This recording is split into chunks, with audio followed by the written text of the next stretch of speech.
Tonight, WSU students are coming together to remember a student who died at a fraternity. We're live at the Vigil with more. Neighbors report a man pretending to be with home security companies. Turns out he's just trying to grow his own business. And 8 years ago, Big's Box Stores campaigned hard to change liquor laws, promising more options and lower costs. Big question now, are we better off? Good evening and thank you for joining us. I'm Mark Hanrahan. It is good to have you with us. I'm Tom Sherry. Well, the Pullman community is coming together to remember the WSU student who died last week. Police believe alcohol may have played a role in his death. KREM 2 Shayna Waltauer is live at the Vigil tonight with more on the message students want to spread. Shayna? Yeah, guys, as you can see right now, standing in the rain here, it's pouring down, and it was raining a little bit even harder just a minute ago, but that didn't stop about 150 or so students from standing right out here on this lawn behind me here. They were speaking with several of the ATO members that were here, just talking about how they are missing Sam right now, Mr. Martinez, and they're just talking about how much of a difference he made here on this college campus and as well as with them here in this community. Even people who didn't know him came here today just standing in solidarity with their fellow campus members, just talking about how important all of this meant to them and just standing here with their fellow classmates talking about how much they will miss Sam right here on campus. We heard from a couple of those ATO members as well as the president and House Leader himself. Here's a little bit of what they had to say. There will not be a day that goes by where I don't remember the influence he had in my life and others. He will always be an amazing human being and loved by all.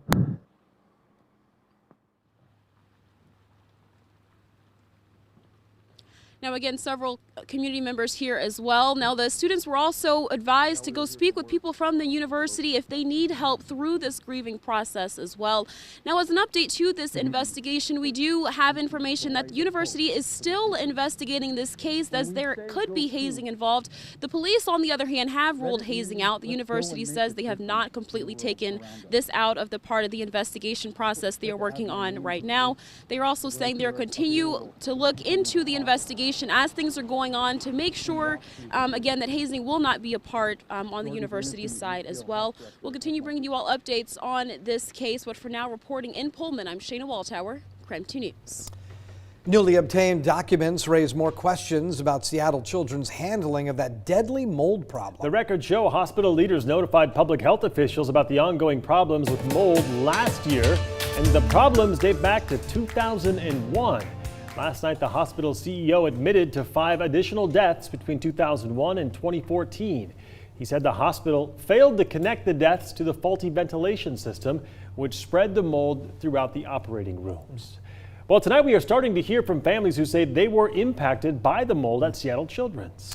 A family from Yakima says their 12-year-old daughter was being treated for a brain tumor at the hospital and believed that she was exposed to mold during surgery. The family sued the hospital back in 2005. Her lawyer says she battled for her life and still suffers from long-term impacts. We would have hoped that after the lawsuit that we brought against Children's, we'd never be in a situation when this would ever happen again.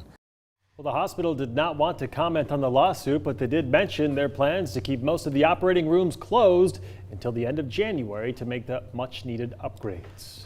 Well, today marks the 23rd anniversary since one of the worst ice storms to hit the Spokane area. This video right there is from 1996. Remember this?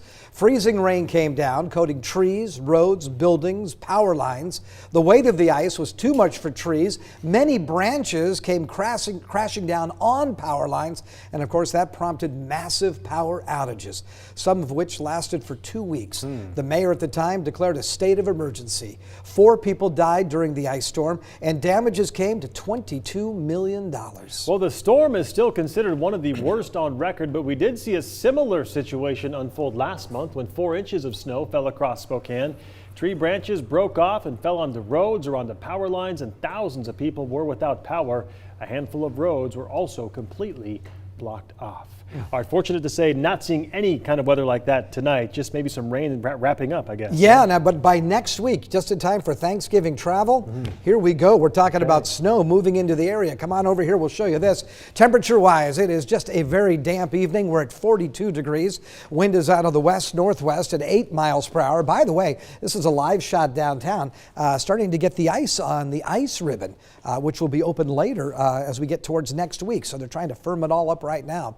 Look for an overnight low of 35. Decreasing clouds expected overnight. Still some patchy fog. If we burn off the low clouds tomorrow morning, we should see dry and mostly sunny weather. We'll look for a daytime high of 45. For the weekend, it goes like this. Partly cloudy with a cold start, 27, then a high of 43. For Sunday, slight chance we could see some rain or snow showers, mostly rain with that high of 43. But again, if it happens early in the morning with that low of 29, we could see a little bit of wet snow, but it wouldn't stick around. I will tell you this, Mark, for next week, though, a much better chance of us seeing some snow. We'll talk more about that coming up in a few minutes. Could be a problem for Thanksgiving travel. Absolutely. Thank you, Tom. 8 years ago, Washington voters wanted to have the option of buying alcohol at grocery stores, so they passed an initiative to make it happen. So now big box stores like Costco sell liquor. So are we better off? KREM 2's Casey Decker looked into it. There are so many ways to answer that question. Are we better off? I decided to focus on 3 of them, the ones that most reflect how the law has impacted day-to-day life. 1, prices. 2, selection. And 3, tax revenue for the state. We also want to hear from you. What is most important to you when buying alcohol? You can join the conversation using the Vote Now tab on the KREM 2 mobile app. The deceptive ads against 1183 make claims about taxes that have been deemed false by Washington's Attorney General. Back in 2011, Costco broke records by spending more than $20 million pushing Initiative 1183. They made a lot of promises. That will provide more funds for vital public services without raising taxes and bring more competitive prices to consumers. But did those promises bear out? We looked into the data. Washington keeps stats on the average price for a liter of booze, including tax. And since the switch in 2012, prices have gone up by nearly 20%. But that's not adjusted for inflation. If you make that adjustment, it's still an increase, though just under 8%. So, on average at least, on prices, we're not better off. Costco said they had no comment for this story. So we took a trip down the street to Rosar's, where we talked with store manager Harry Wilson. Well, the pricing is competitive. He knows that prices on average have gone up, but also that averages don't tell the full story. From what I hear from customers, because of the amount of taxes that they're charging, it's a little bit more expensive now to buy it in the store. Do you think that having multiple places selling at different prices can result in some liquors being cheaper? Yeah, some liquors are. There's no doubt about it.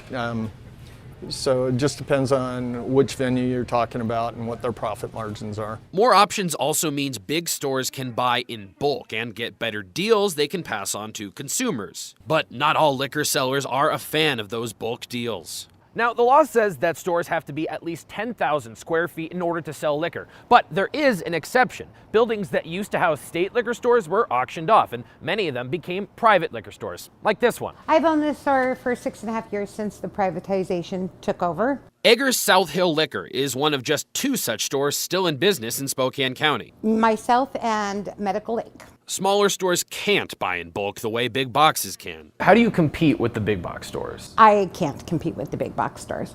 One, the big box stores have huge buying power. The only way they get by is through taking smaller margins. Yeah, if I wanted to run on a huge, higher profit margin, I would be so priced out. And by developing a loyal clientele. They do that through promotions, special orders, and above all else, selection. If they're looking for something and we can find it, we bring it in for them. You won't find that at the big box stores or the grocery stores. And that brings us to our second metric. Do customers really have more options now than they used to?